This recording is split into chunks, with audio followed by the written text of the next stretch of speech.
Hello guys, most welcome to my channel. Class है अपनी inorganic chemistry की, जिसके अंदर पहला टॉपिक अपन स्टार्ट करने जा रहे हैं वो है केमिकल। तो केमिकल बॉन्डिंग के अंदर पहली चीज़ होगी केमिकल बॉन्ड। केमिकल बॉन्ड क्या होता है? तो केमिकल बॉन्ड किससे बनता है? जब force of attraction between two atoms और क्या होती है, शेयरिंग ऑफ इलेक्ट्रॉन्स होता है, और साथ में क्या होता है, acquire the stable gas configuration of minimum energy is called to the chemical bonding. तो मतलब क्या हुआ कि जब दो एटम है और उनके बीच में अट्रैक्शन है, अट्रैक्शन होने की वजह से वो क्या आएंगे, पास पास आएंगे। पास पास आने की वजह से उनमें क्या होगी, इलेक्ट्रॉन में शेयरिंग होगी, और शेयरिंग तब तक होगी जब तक वो स्टेबिलिटी गेन ना कर ले, मतलब स्टेबल कॉन्फिगरेशन है वो गेन ना कर ले। और स्टेबल कॉन्फिगरेशन गेन करने के बाद में उनकी जो एनर्जी है, स्टेबिलिटी गेन करने के बाद में एनर्जी का मान हमेशा मिनिमम होना शुरू हो जाता है, और मिनिमम हो जाता है तब तक ये क्या करेंगे, इलेक्ट्रॉन की शेयरिंग करेंगे, और इन दोनों एटम के बीच में जो बॉन्ड बनेगा उसे अपन केमिकल बॉन्ड बोलेंगे, और जो प्रोसेस होगी उसको, उस कंप्लीट प्रोसेस को बोलेंगे अपन केमिकल बॉन्डिंग। जैसे एग्जांपल के फॉर्म में कोई ग्राफ है वो ड्रॉ करके बताएं आपको। तो देखो, potential energy versus intra nuclear distance between two atoms. तो ये तो क्या होगी, इंट्रा न्यूक्लियर डिस्टेंस होगी, और ये क्या होगी, एनर्जी होगी। एनर्जी किस में ले रहे हैं, किलो जूल पर मोल के अंदर ले रहे हैं। अब जैसे स्टार्टिंग के अंदर क्या होता है, यहाँ तो क्या हो रहा है, अट्रैक्शन हो रहा है, यहाँ क्या हो रहा है, रिपल्सन हो रहा है। तो रिपल्सन कब होगा, जब रिपल्सन फोर्स का मान अट्रैक्शन फोर्स से ज़्यादा होगा। तो ये दो क्या है, एटम्स हैं, तो ये अभी क्या रहेंगे, दूर दूर रहेंगे। तो इनके बीच में जब रिपल्सन फोर्स का मान ज़्यादा है तो इनके अंदर क्या होगी, पोटेंशियल एनर्जी वो भी हाई होगी, और पोटेंशियल एनर्जी हाई होने की वजह से ये दोनों दूर दूर रहेंगे। तो फिर जैसे जैसे पोटेंशियल एनर्जी का मान घटता है तो एटम क्या आते हैं, पास में आते हैं, तो फोर्स ऑफ अट्रैक्शन क्या होता है, बढ़ता है, और बढ़ने की वजह से जो इनकी बॉन्डिंग एनर्जी है वो क्या हो जाती है, कम हो जाती है। और बढ़ने की वजह से, बॉन्डिंग एनर्जी कम होने की वजह से ये क्या कर लेते हैं, स्टेबिलिटी गेन करना शुरू कर देते हैं, और इनके बीच में क्या होना शुरू हो जाता है, बॉन्डिंग होना शुरू हो जाती है। और जो बॉन्ड बनता है उसको अपन बोलेंगे केमिकल बॉन्ड, और ये जो प्रोसेस होती है उसको बोलेंगे अपन केमिकल बॉन्डिंग। जैसे नेक्स्ट वाला है कि ये बॉन्ड जो बनता है ये कितने प्रकार का बनता है। तो ये बनता है, दो प्रकार के बनते हैं, एक तो स्ट्रॉन्ग बॉन्ड होता है, एक होता है वीक बॉन्ड। स्ट्रॉन्ग बॉन्ड कौन सा होता है, जिसके अंदर पोटेंशियल एनर्जी ज़्यादा होती है। दूसरी क्या, वीक बॉन्ड कौन सा होता है, जिसके अंदर पोटेंशियल एनर्जी हाई होती है। तो इसके अंदर जैसे अलग अलग प्रकार से होते हैं, आयनिक बॉन्ड भी होता है, कोवलेंट बॉन्ड भी होता है, कोऑर्डिनेट बॉन्ड भी होता है, और मेटेलिक बॉन्ड भी होता है। और वीक बॉन्ड के अंदर क्या, हाइड्रोजन बॉन्ड होता है, और वंडरवॉल बॉन्ड होते हैं। तो इसके अंदर अपन क्या बोलेंगे, अपन ये बोलेंगे कि जैसे स्ट्रॉन्ग बॉन्ड है तो पोटेंशियल एनर्जी क्या होगी, मिनिमम होगी, लो होगी, और लो होने के बाद में इनकी जो बॉन्ड एनर्जी है वो, पोटेंशियल एनर्जी क्या हुआ, मिनिमम हुई है, लेकिन जो इनकी बॉन्ड एनर्जी है, मतलब बॉन्ड है वो स्ट्रॉन्ग होगा, तो स्ट्रॉन्ग होने की वजह से इनकी जो एनर्जी है वो ज़्यादा होती है। तो कितनी होती है, 40 किलो जूल पर मोल से हमेशा ज़्यादा होती है। वो बॉन्ड किस में आएंगे, स्ट्रॉन्ग बॉन्ड के अंदर आएंगे। और जिनके अंदर क्या है कि 20 किलो जूल पर मोल से अगर कम है तो वो किसके अंदर आएंगे, वीक बॉन्ड के अंदर आएंगे। तो अलग अलग प्रकार के होते हैं, जैसे हाइड्रोजन बॉन्ड भी वीक बॉन्ड होगा, और दूसरा क्या होता है, वंडरवॉल्स जो बॉन्ड होता है, जो अपनी नोबल गैसेज वगैरह पाए जाते हैं इनके अंदर जो होता है वो भी क्या होता है, वीक बॉन्ड होता है। बाकी जो बॉन्ड है, जैसे आयनिक बॉन्ड हो गया, कोवलेंट, कोऑर्डिनेट और मेटल, ये क्या है, स्ट्रॉन्ग बॉन्ड है। तो एक एक को अपन जैसे स्टडी करके देखें तो किस हिसाब से करेंगे। तो पहला आता है अपना स्ट्रॉन्ग बॉन्ड।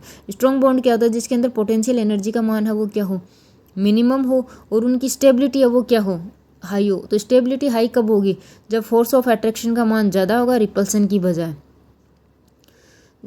तो ये क्या करेंगे, बॉन्ड एनर्जी है उसका भी मान क्या होगा, ज़्यादा होगा। मतलब बॉन्ड को तोड़ने के लिए, स्टेबिलिटी है तो बॉन्ड को तोड़ने के लिए ऊर्जा का मान हमेशा ज़्यादा होता है, ज़्यादा ऊर्जा की ज़रूरत होती है बॉन्ड को तोड़ने के लिए।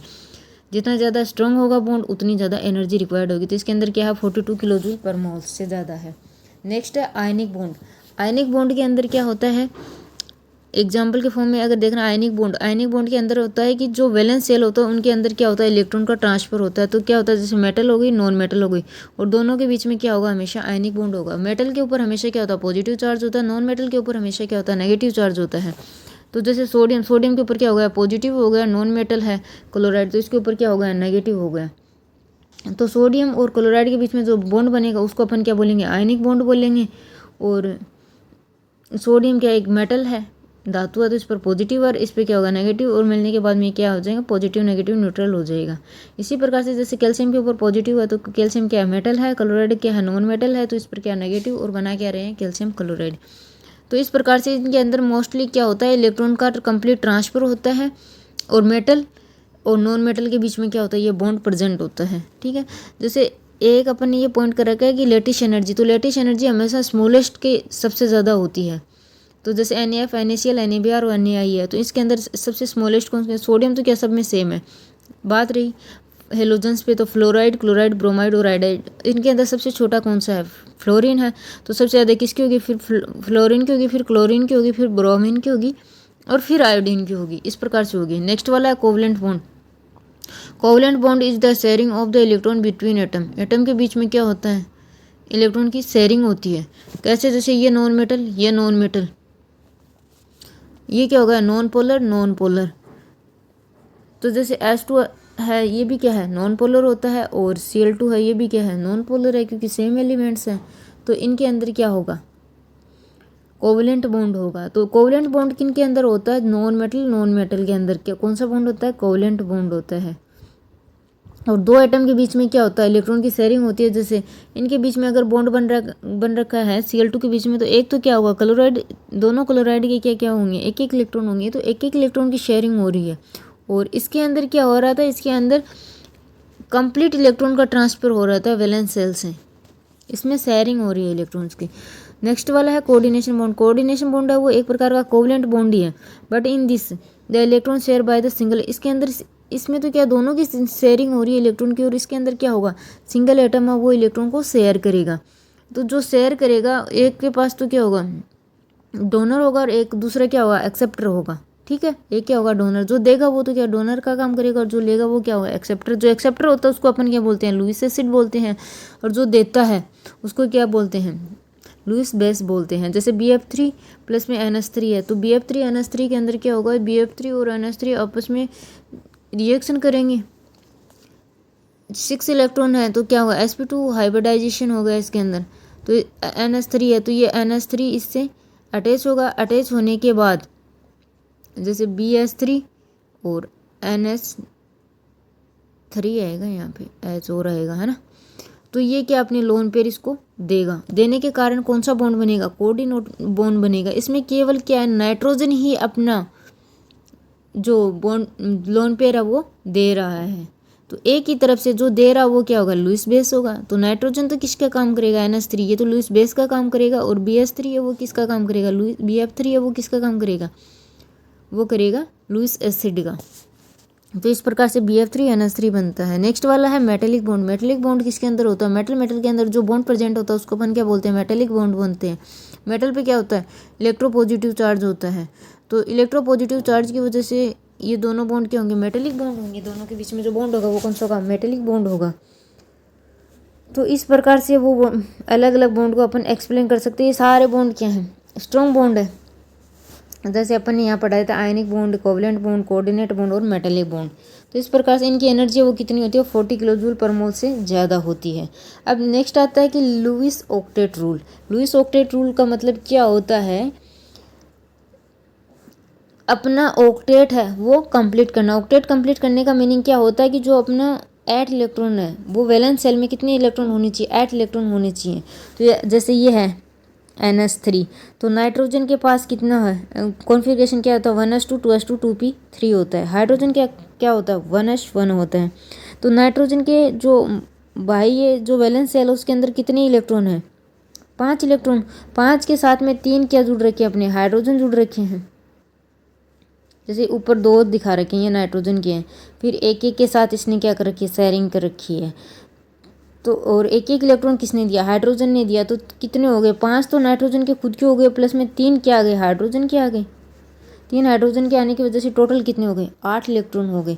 इसी प्रकार से जैसे CH4 है, तो CH4 के अंदर क्या है? मैथेन है। मैथेन के अंदर क्या है कि कार्बन के पास 4 इलेक्ट्रॉन हो गए वैलेंस सेल के अंदर, और 4 इलेक्ट्रॉन है वो किसके आ गए? हाइड्रोजन के आ गए। तो टोटल कितने हो गए? 8 इलेक्ट्रॉन हो गए। तो ऑक्टेट रूल का मतलब ये है कि जो अपनी ये है सेल, वैलेंस सेल, इसके अंदर कितने कम इलेक्ट्रॉन होने चाहिए? 8 इलेक्ट्रॉन होने चाहिए। अब नेक्स्ट वाला है deviation from the octet rule.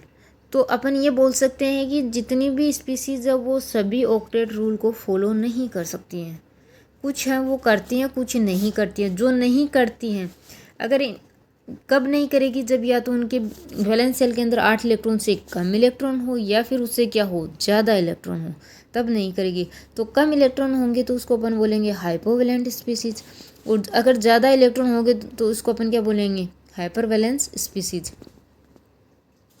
तो हाइपोवैलेंस स्पीसीज और हाइपरवैलेंस स्पीसीज, तो जैसे BeCl2 है, तो BeCl2 के अंदर BeCl2 में कितने 2 बॉन्ड बन रहे हैं, तो 2 बॉन्ड बनने की वजह से इनके बीच में कितना हो जाएगा, 4 इलेक्ट्रॉन आ जाएंगे,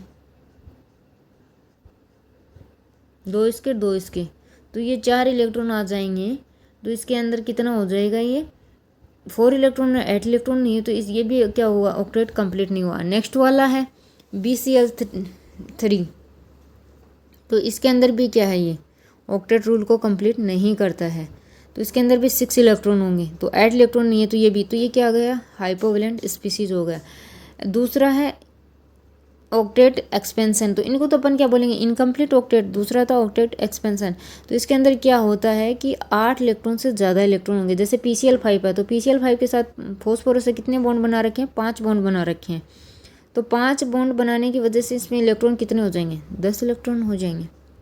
तो ये क्या हो गया, 8 इलेक्ट्रॉन से ज़्यादा हो गए, तो इसको अपन क्या बोलेंगे, हाइपरवैलेंट स्पीसीज बोलेंगे। ठीक है, जैसे ये है ऑक्टेट एक्सपेंशन को अपन देखना चाहिए, हाइपोवैलेंट हाइपरवैलेंट। हाइपोवैलेंट के अंदर कितने होते हैं, 6 इलेक्ट्रॉन होंगे, तो वो क्या होगा, इलेक्ट्रॉन कम है तो वो क्या करेगा, एक्सेप्टर का काम करेगा। एक्सेप्टर का करे तो उसको अपन क्या बोलेंगे, लुईस एसिड बोलेंगे। और जब 8 इलेक्ट्रॉन से ज़्यादा हैं तो वो किसकी तरह बिहेव करेंगे, हाइपरवैलेंट की तरह, तो वो लुईस बेस की तरह बिहेव करेंगे। जैसे PCl5 था, तो PCl5 के अंदर कितना था, 10 था। 10 जो देता है वो तो क्या होगा, लुईस बेस होगा, जो लेता है वो क्या होगा, लुईस एसिड होगा। एक्सेप्टर को तो अपन क्या बोलेंगे, एसिड बोलेंगे, और डोनर को अपन क्या बोलेंगे, बेस बोलेंगे, लुईस बेस। बट यहाँ पे कन्फ्यूज पैदा हो रहा है कि CH4 है, CH4 के पास तो क्या है, पूरा ऑक्टेट कंप्लीट है, ना तो ये ले रहा है क्योंकि इसके वैलेंस शेल में कितने हैं, 8 इलेक्ट्रॉन है, ना तो ये ले रहा है ना ये दे रहा, तो ये ना तो लुईस एसिड की तरह बिहेव करता है ना लुईस बेस की तरह बिहेव करता है। बट ये SiX4SnX4 इनके अंदर क्या, इलेक्ट्रॉन तो 8 हो रहे हैं, पर साथ में इनके पास क्या है, एक जो D ऑर्बिटल होता है वो क्या है, रिक्त है। तो रिक्त होने की वजह से उसके अंदर वो इलेक्ट्रॉन को क्या कर सकता है, गेन कर सकता है, और जो गेन करता है उसको अपन क्या बोल रहे हैं, लुईस एसिड बोल रहे हैं। तो इसके अंदर अपन इसको क्या बोलेंगे, लुईस एसिड बोलेंगे। लुईस एसिड बोलने की वजह से SiX4 और SN4 तो क्या करेंगे, लुईस एसिड होंगे, और ये क्या होंगे, ना लुईस CH4 है वो, ना तो लुईस एसिड होगा ना बेस होगा, क्योंकि ये ना इनके इसके पास क्या नहीं है, D ऑर्बिटल नहीं है। 1s2 2s2 2p2 होता है, इसमें 3D होता ही नहीं है, इनके अंदर होता है। तो ये तो कर लेंगे लुईस बेस की तरह, ये नहीं करेंगे। और ये भी क्या है, लुईस एसिड ही है, सॉरी ये लुईस एसिड की तरह बिहेव कर लेंगे, और ये भी कर लेगा क्योंकि इसको भी ज़रूरत है, और इनके पास एक्स्ट्रा है, तो ये बेस की तरह रिएक्ट कर लेंगे। तो इस प्रकार से ये जो आज की क्लास है वो अपनी कंप्लीट होती है। ऐसे ही डेली क्लास पाने के लिए चैनल को सब्सक्राइब करके रखना। Thank you.